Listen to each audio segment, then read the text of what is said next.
History में जब राजनीति घुस जाएगी तो चीजें अजीब हो जाएंगी, यहाँ पर नहीं समझे। तो जब उसमें पॉलिटिक्स चली जाती है ना हिस्ट्री के अंदर तो बड़ा उटपटांग हो जाता है।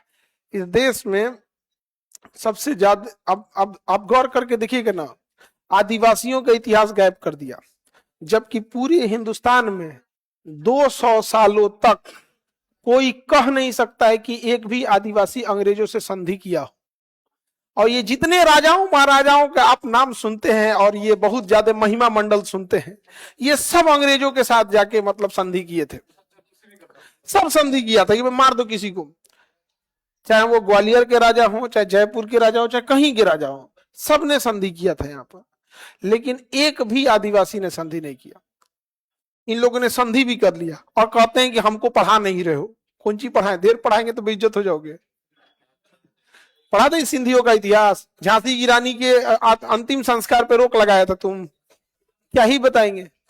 लेकिन बिरसा मुंडा देखिए, सबसे ज्यादा अंग्रेजों के खिलाफ आवाज उठाया आदिवासियों ने, सारे आदिवासियों ने, साउथ से लेके नॉर्थ तक सब सारे आदिवासियों ने आवाज उठाया। कोई उनको बताने वाला है?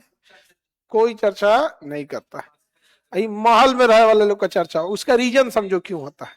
चर्चा करने वाले कौन होते हैं?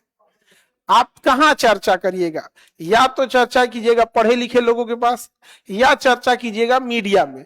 चर्चा का दूसरा कोई रास्ता नहीं था। तो पढ़े लिखे दलितों को, महिलाओं को, आदिवासियों को पढ़ने ही नहीं दिया।